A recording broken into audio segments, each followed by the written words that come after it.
اللہ نے کائنات بنایا، جس کی خاطر اللہ نے کائنات سجائی، اللہ نے اتنا بڑا آسمان بنایا، زمین کا فرش بچھایا، یہ بلکھاتی ندیاں، یہ اٹھتی ہوئی سمندر کی موجیں، یہ ستاروں کی انجمن، یہ شفق کا جمال، یہ افق کی سرخی، یہ چاند کا اتنا بڑا اللہ اکبر وجود، اور یہ سورج کا ہائیڈروجن جیسا اتنا بڑا یہ سیارہ، اسی طریقے سے بے شمار سیارے، اسی طریقے سے یہ جو بھورے جو روزانہ کسی کے گیت گاتے ہیں، یہ کلیاں جو روزانہ مسکراتی ہے اور شگفتہ پھول بن جاتی ہے، اسی طریقے سے گرتے ہوئے آبشار، اسی طریقے سے آتی ہوئی راتیں، اسی طریقے سے آتی ہوئی صبحیں، اسی طریقے سے شام کا حسن، نسیم سحر، باد صبا،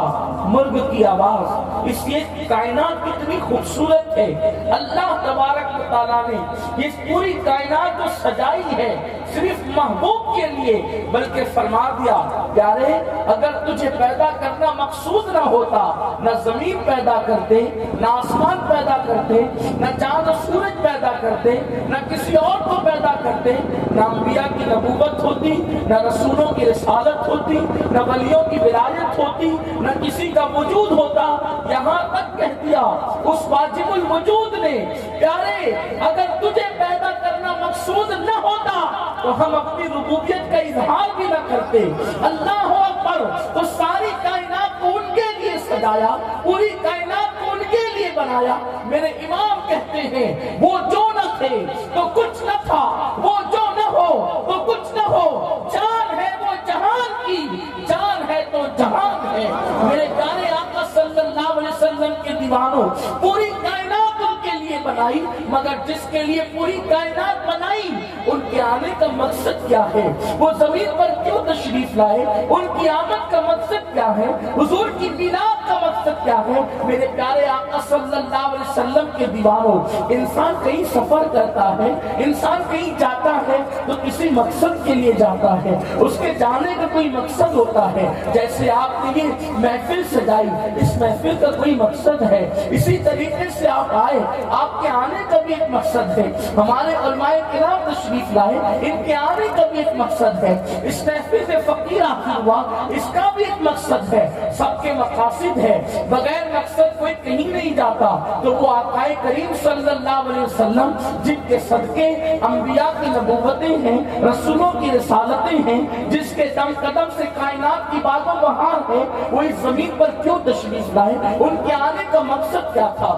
دیکھو اللہ اکبر، ان کی آمد سے پہلے ان کی آمد کتنی قیمتی ہے، ان کی آمد کتنی اہم ہے کہ اللہ نے انہیں پیدا کر کے فوراً زمین پر بھیج نہیں دیا، بلکہ اللہ اکبر ان کی آمد سے پہلے کائنات بنائی۔ اللہ اکبر، حالانکہ انہیں پہلے ہی اپنے نور سے پیدا کیا، لیکن فوراً بھیجا نہیں، اس لیے نہیں بھیجا تاکہ اس رسول ہاشمی صلی اللہ علیہ وآلہ وسلم کی شان لوگوں کو پتا چلے، لوگوں کو آقا کی عظمت پتا چلے۔ اللہ اکبر، ان کے آنے سے پہلے منادی بھیجے، حضرت آدم کو بھیجا تاکہ وہ اعلان کریں کہ وہ آنے والا ہے جس کی خاطر کائنات بنی ہے۔ حضرت نوح کو بھیجا، وہ آنے والا ہے جس کی خاطر کائنات بنی ہے۔ جناب شیس کو بھیجا، وہ آنے والا ہے جس کی خاطر کائنات بنی ہے۔ کبھی داؤد آئے، کبھی ایوب آئے، کبھی ذوالکفل آئے، کبھی عزیر آئے، کبھی یوسف آئے،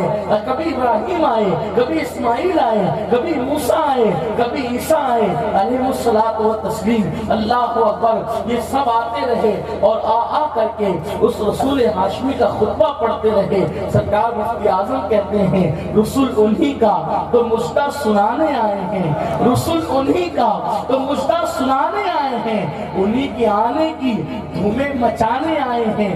جو چاہیں گے، جسے چاہیں گے یہ اسے دیں گے، قریب ہیں یہ خزانے لٹانے آئے ہیں۔ اللہ اکبر، آپ اندازہ کریں انبیاء کرام کیوں آئے؟ اللہ اکبر، ان کی آمد کا مجدہ سنانے کے لیے۔ انبیاء کرام کیوں آئے؟ ان کی آنے کی خوشخبری سنانے کے لیے۔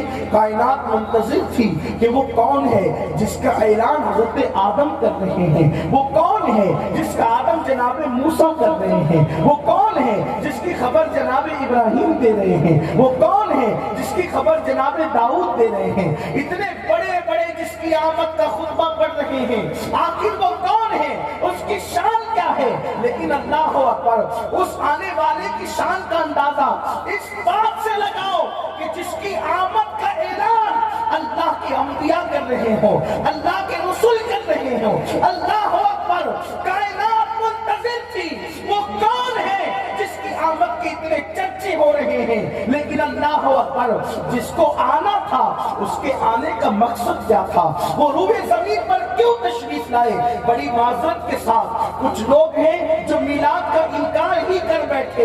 اللہ اکبر، ایسے لوگوں کے دل سیاہ ہیں جو میلاد ہی کا انکار کرتے ہیں کہ میلاد سے کیا ہوتا ہے؟ اگر میلاد نہ ہوتی تو نہ تم ہوتے نہ ہم ہوتے، کچھ وجود نہ ہوتا۔ اللہ اکبر، اور کچھ لوگ ہیں کہ ہم میلاد تو مناتے ہیں لیکن مقصد میلاد کو فراموش کر دیتے ہیں کہ آقا زمین پہ کیوں تشریف لائے۔